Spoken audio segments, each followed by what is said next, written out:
지난 2011년 완공된 부안 신재생에너지 테마파크 산업단지가 기업을 유치하지 못해 텅 비어 있습니다. 당초 20개 기업을 유치한다는 목표였지만 가동되는 업체는 단 한 곳도 없습니다. 새만금 방조제가 개통된 지 꼭 7년이 되고 고군산군도 연결도로 개통까지 눈앞에 두고 있지만 새만금 관광에는 여전히 찬바람만 불고 있습니다. 장기간 침체에 빠져있던 국내 기업 경기가 빠르게 반등세를 보이고 있지만 전라북도는 여전히 경기 회복 기미가 느껴지지 않고 있습니다. 의견의 고장으로 잘 알려진 임실지역 고속도로 휴게소에 반려견과 함께 입장할 수 있는 식당과 편의시설이 생겨 애견인들의 관심을 모으고 있습니다. 여러분 안녕하십니까? JTV 8시 뉴스입니다. 태양광이나 풍력 같은 신재생 에너지 기업을 유치하겠다며 만든 산업단지가 있습니다. 네, 그런데 기업을 유치하지 못해서 7년째 텅 비어 있습니다. 보도에 송창용 기자입니다. 새만금 입구에 자리한 부안 신재생에너지 테마파크입니다. 테마 체험관과 연구단지 그리고 산업단지가 함께 있는 국내 최초의 신재생에너지 복합단지입니다. 지난 2011년 국가 예산 800억 원 등 1,050억 원을 들여 완공했습니다. 문제는 신재생에너지 테마파크에서 60%를 차지하고 있는 산업단지입니다. 준공한 지 7년이나 지났지만 여전히 텅 비어 있습니다. 당초 20개 기업 유치를 목표로 했지만 가동하는 업체는 단 한 곳도 없습니다. 저유가에 중국의 저가 공세가 겹치면서 국내 신재생에너지 산업이 타격을 받았기 때문입니다. 산업단지를 준공하기 전만 해도 12개 기업이 투자를 약속했지만 지금까지 투자 계획을 유지하고 있는 곳은 단 한 곳에 불과합니다. 입지 조건이 열악한 것도 활성화가 안 된 이유입니다. 해안가에 외딴 섬처럼 조성하다 보니 교통이 불편하고 인력을 구하기가 쉽지 않습니다. 산업 발전에는 굉장히 불리한 조건을 가지고 있어서 기업들이 투자하기에 상당한 어려움을 가지고 있습니다. 국내 신재생에너지 산업의 메카가 될 것이라는 장밋빛 청사진 속에 출발한 신재생에너지 산업단지. 하지만 현실은 그냥 풀밭입니다. JTB 뉴스 송창용입니다. 부안 신재생에너지 테마파크는 전라북도가 출연기관인 전북 테크노파크에 위탁해 운영하고 있습니다. 하지만 두 기관 모두 기업 유치보다는 체험관과 연구단지 운영에 집중해 왔습니다. 산업단지가 방치된 게 환경 탓만은 아니었습니다. 계속해서 조창현 기자가 보도합니다. 부안 신재생에너지 테마파크를 운영하고 있는 기관은 전라북도 출연기관인 전북 테크노파크입니다. 그러나 전북 테크노파크의 역할은 기업 유치나 사업 발굴이 아닌 현상 유지에 그치고 있습니다. 테마 체험관이나 컨벤션 센터 그리고 연구단지에 입주한 4개 기관을 관리하는 수준입니다. 아무래도 이전까지는 기업 유치에 대한 어떤 저희들의 역할이나 이런 것들은 좀 없었고 그거는 이제 전적으로 도에서 진행을 하신 것 같습니다. 사정이 이렇지만 전라북도는 전북 테크노파크와의 위탁 계약을 별다른 조건 없이 계속 연장하고 있습니다. 올해는 신재생에너지 테마파크 운영비로 지난해보다 2억 원이 많은 8억 7천만 원을 지원합니다. 그렇다고 전라북도가 산업단지를 활성화하기 위해서 적극적으로 기업 유치 활동을 한 것도 아닙니다. 그동안 몇 개 기업을 방문해 투자 의향을 물은 게 전부입니다. 국가급 연구기관이 4개 기관 입주해 있습니다. 그 국가급 연구기관과 함께 국가 공모과제를 발굴하여 기업과 함께 할 수 있도록 하여 그 기업이 그 부안 단지에 입주할 수 있도록 위탁했으니 책임이 없다는 식의 안일한 행정이 산업단지를 유명무실하게 만들었다는 비판이 나오는 것도 이 때문입니다. 전라북도는 뒤늦게 국책연구기관과 기업을 유치하기 위한 활동을 시작했고 전북연구원에 산업단지 활성화를 위한 용역을 의뢰했습니다. JTB 뉴스 조창현입니다. 새만금 방조제가 개통된 지 꼭 7년이 됐습니다. 고군산군도 연결도로 개통까지 눈앞에 두고 있지만 새만금 관광에는 여전히 찬바람만 불고 있습니다. 보도에 정윤성 기자입니다. 새만금의 관문인 군산의 비응항입니다. 회센터가 들어설 예정이었던 이 건물은 전체가 텅 비어 있습니다.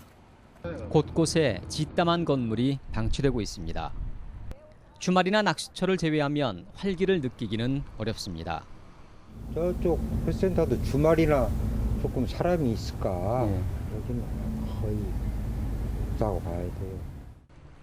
2011년 특급 호텔 유치 계획이 무산됐고 복합 리조트 사업도 구체화하지 못하면서 비행항은 침체에서 벗어나지 못하고 있습니다. 인근에 있는 서천, 홍원항 이런 데 비해서 상당히 경쟁이 떨어지기 때문에 한번 찾은 관광객들이 다시 안 온다는 게 문제죠. 내년에 선유도까지 연결 도로가 완전 개통되지만 관광객을 맞을 준비는 아직 제대로 돼 있지 않습니다. 빼어난 자연 환경을 살린 특색 있는 관광지가 될 것인지 아니면 지나가는 섬에 머물 것인지 선유도는 지금 갈림길에 서 있습니다. 선유도의 진입로는 2차선밖에 되지 않고 주차된 차량 때문에 차량 2대도 빠져나가기 어렵습니다. 그리고 아직은 많이 들어오면 안 돼요. 길이 안 됐죠. 길 안 됐으니까. 차가 많이 들어오면 안 돼요. 곳곳엔 쓰레기가 방치되고 있습니다. 횟집과 일부 소규모 놀이시설이 들어섰을 뿐 아직까지 대규모 민간 사업자는 나타나지 않았습니다. 여기저기서 관심 있는 기업들도 있고 한데 아직 일단 정식적으로 그 사업 제안이나 이런 걸 하는 업체는 없어요. 새만금 신시 야미 구간과 부안 구간의 관광 용지에는 잡초만 무성합니다. 지난 10여 년 동안 국내외 여러 민간 사업자들이 관심을 보였지만 결국엔 모두 발을 뺐습니다. 불투명한 수익성 그리고 새만금에 대한 정부의 소극적인 자세를 바꾸지 않고선 새만금 관광의 투자 유치는 기대하기 어렵습니다. JTB 뉴스 정유정입니다. 장기간 침체에 빠져 있던 국내 기업 경기가 올 들어 예상보다 빠른 반등세를 보이고 있습니다. 하지만 전라북도는 다른 지역과 달리 경기 회복 기미가 느껴지지 않고 있습니다. 이승환 기자의 보도입니다. 전라북도 상공회의소 협의회가 104개 제조업체를 대상으로 2, 4분기 기업 경기 전망을 조사한 결과 BSI가 79로 나타났습니다. 기업 경기 실사지수인 BSI는 기준인 100을 넘으면 경기가 좋아질 것으로 그 이하면 경기가 좋지 않을 것으로 해석됩니다. 전라북도의 기업 경기 지수가 기준치인 100을 밑돈 것은 지난 2015년 2, 4분기 이후 8분기째입니다. 다시 말해서 도내 경기가 벌써 2년째 길고 어두운 불황의 터널에서 탈출할 수 있는 가능성을 찾지 못하고 있다는 의미입니다. 이 같은 영향에는 정치적인 혼란과 사드 문제로 인한 중국의 한한령, 미국 트럼프 정부의 영향과 같은 불확실성이 가장 큰 배경으로 꼽혔습니다. 하지만 전북과 달리 다른 시도는 올 들어 경기가 급반등세를 보이고 있습니다. 대한상공회의소에 따르면 2, 4분기 경기 회복에 대한 기대감이 커지면서 BSI가 100은 물론 110을 넘어선 곳까지 나왔지만 전라북도는 16개 시도 가운데 13위에 머물렀습니다. 경기 침체기에서 호랑새로 돌아설 때는 언제나 대기업과 수출기업이 중심이 되지만 도내 산업구조가 취약하기 때문입니다. 우리 전라북도 기업의 산업구조를 보면 중소기업 위주이며 또 대기업군이 적다 보니까 이런 경기 호랑새가 늦게 오는 것이 현실입니다. 그나마 몇 되지 않는 대기업군 가운데 조선업은 붕괴되고 자동차도 아직 본궤도에 오르지 못한 점도 큰 영향을 미친 것으로 해석됩니다.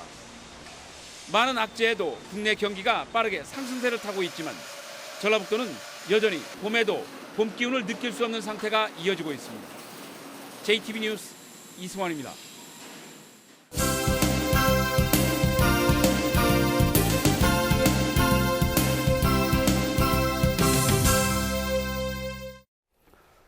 전북 발전의 밑그림을 생각하는 대선 기획. 오늘은 전북의 100년 먹거리의 중요성과 남은 과제를 살펴봤습니다. 김철 기자가 보도합니다. 전라북도와 전북대, 전북은행 등이 공동으로 출자해 만든 연구소 기업입니다. 주사로 의약품을 맞으면 암에 걸렸는지 조기에 진단할 수 있습니다. 현재 임상 실험 중인데 암 진단 의약품을 상품화하면 수백억 원의 매출이 기대됩니다. 암 환자가 자기의 병의 진행 정도를 알 수가 있고 그리고 치료 여부를 치료 효과를 확인할 수 있기 때문에 환자에게서는 굉장히 큰 이점이 될 수 있을 것입니다. 문제는 전북의 미래를 짊어질 이런 연구소 기업들이 많지 않다는 겁니다. 전라북도는 탄소산업과 연구개발 특구 지정 그리고 혁신도시 금융타운과 농생명 융합산업처럼 괜찮은 기반을 갖췄습니다. 하지만 기업 유치의 한계를 드러내면서 좋은 일자리를 만들지 못하고 있습니다. 이 때문에 대선 후보들이 전북의 강점으로 생각하는 분야에서 더 많은 기업 유치를 고민해야 합니다. 전북은 연기금과 농생명의 금융 중심지로 발전시켜 나갈 수 있다고 생각합니다. 그것이 이제 제가 말씀드리는 혁신도시 시즌2 사업이다. 그렇게 말씀드리고 싶고요. 농생명 식품 산업이 또 4차 산업혁명 시대에 폭발적으로 성장할 수 있는 산업입니다. 우리 네덜란드를 보면 거기 푸드밸리를 보면 그 나라 GDP의 10%를 차지할 정도로 먹여 살리고 있습니다. 우리는 그 익산을 중심으로 전북이 그 역할을 할 수 있다고 저는 믿습니다. 아울러 산업 생태계에 큰 틀을 만든 뒤 체계적으로 기업 유치에 나서야 합니다. 전체적인 산업 생태계에 대한 디자인이 있어야 된다고 생각합니다. 그 하부에 금융 생태계, 그다음에 농생명 생태계, 아니면 또 관광 문화 생태계, 이렇게 산업 생태계 전반적인 생태계와 부문별 생태계가 조화롭게 그려질 수 있는 그런 디자인이 필요합니다. 5년 전 전북의 대선 공약을 통해 기금운용본부를 전주로 이전시켰습니다. 덕분에 전주는 서울과 부산에 이어 제3의 금융도시를 꿈꾸고 있습니다.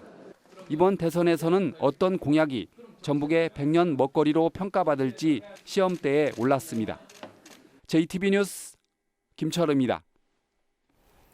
어제 끝난 재보선 결과를 놓고 국민의당과 더불어민주당이 서로 다른 해석을 내놓았습니다. 국민의당은 전주시 서신동 도의원 선거에서 최명철 후보를 당선시키는 등 호남의 5개 선거구 가운데 3곳에서 승리해 전남에서 한 명의 당선자를 낸 민주당보다 호남에서 압승을 거뒀다고 자평했습니다. 반면 민주당은 호남에서 국민의당에게 밀렸지만 전국적으로 7명을 당선시켜 전국에서 4명이 뽑힌 국민의당과 달리 전국 정당의 면모를 보였다고 주장했습니다. 전북과 전남, 부산 등 영호남 8개 시도지사 협력회의가 대선 후보들에게 지역 발전을 위한 8개 공동건의안을 전달했습니다. 8개 공동건의안은 지방 분권형 개헌과 재정 분권 추진, 광역 교통 기반 시설 확충, 조선업 재도전 희망펀드 3천억 원 조성 등입니다. 바른정당, 전북도당이 7개의 전라북도 대선 공약을 발표했습니다. 새만금 특별회계 설치를 포함한 특별행정구역과 국가식품 클러스터 2차 산업단지 추진, 금융타운과 탄수밸리 조성, 전주 김천간 동서철도 건설과 한옥형 전주 역사 건립 등입니다. 바른정당 전북도당의 정운천 위원장은 민주당의 전북 독주가 전북을 낙후지역으로 만들었다며 바른정당의 유수민 후보에게도 골고루 표를 나눠주는 전략적 투표를 해달라고 호소했습니다. 장거리 여행 갈 때 반려견과 동행하시는 분들 적지 않죠. 전국에서 처음으로 반려견과 함께 식사할 수 있는 고속도로 휴게소가 의견의 고장으로 잘 알려진 임실 오수에 문을 열었습니다. 하원우 기자입니다. 잔디가 깔린 마당에서 반려견들이 주인과 함께 즐거운 시간을 보냅니다. 장애물 넘기와 미니터널 같은 놀이기구가 갖춰졌고 반려견과 함께 식사할 수 있는 식당도 문을 열었습니다. 식당에 갈 때마다 반려견을 홀로 남겨둬야 했던 애견인들은 쌍수를 들어 환영하고 있습니다. 밥을 먹으려면 이제 밥 같은 건 꿈도 못 꾸고 강아지를 혼자 타에 놔둬야 되니까 그런데 이렇게 같이 밥을 먹고 같이 있을 수 있는 공간이 있다는 게 너무 좋은 것 같아요. 주인을 구한 의견의 고장으로 잘 알려진 임실 오수의 고속도로 휴게소에 전국에선 처음으로 반려견과 함께 갈 수 있는 식당이 문을 열었습니다. 반려동물들과 같이 오는 여행객이 상당히 많습니다. 그런데 식사할 수 있는 공간이 없다 보니까 그거를 아이디어를 내가지고 도로공사와 함께 추진을 협의를 해가지고요. 반려견 인구 1000만 시대 고속도로 휴게소의 반짝이는 아이디어가 고객을 모으고 지역 관광 자원도 알리고 있습니다. JTB 뉴스 하원호입니다. 군산시의회가 정부 발주 선박 물량의 군산조선소 배정과 선박펀드 지역 안배를 강력히 촉구했습니다. 군산시의회는 성명서를 통해 선박펀드를 지원받아 발주하는 현대상선의 초대형 유조선 10척에 대한 입찰에서 군산조선소를 외면한 채 대우조선해양에 선박을 몰아준 것은 군산 경제를 고사시키는 국가적 차별이라고 주장했습니다. 현대중공업이 오는 6월 군산조선소 가동 중단에 앞서 직원들을 계열사로 옮기는 작업을 진행하고 있습니다. 업계에 따르면 현대중공업이 최근 군산조선소 근무 인력을 계열사인 현대3호중공업과 현대미포조선으로 전환 배치하기 위해 희망 신청을 받고 있는 것으로 전해지고 있습니다. 군산조선소는 근무 인력 700여 명 가운데 지난해 구조조정 이후 300여 명이 본사가 있는 울산 현대중공업으로 전환 배치돼 현재 400여 명이 남은 상태입니다. 정부가 앞으로 AI나 구제역이 발생할 경우 곧바로 위기 경보를 최고 수준인 심각 단계로 발령해 초동 대응을 강화하기로 했습니다. 또 축산 밀집 지역의 농장을 이전하거나 현대화하고 겨울에는 오리와 닭의 사육을 제한하기로 했습니다. 전라북도는 정부의 방역 개선 대책에 맞춰 AI와 구제역 방역 대책을 마련하기로 했습니다. 지난 2달간 도내에서 3,600여 명의 학생들이 B형 독감에 걸린 것으로 나타났습니다. 전북교육청이 B형 독감 발병 현황을 조사한 결과 지난달 2천여 명, 이달 들어 1,500여 명이 발병해 격리 조치 등을 했다고 밝혔습니다. 학교급별로는 초등학교가 2,400여 명으로 절반 이상을 차지했고 중학교 770여 명, 고등학교 310여 명으로 보고됐습니다. 오는 27일 개막하는 전주국제영화제 개막식 사회자로 프랑스 배우 겸 감독 에두아르 바에르와 방송인 박혜진 씨가 선정됐습니다.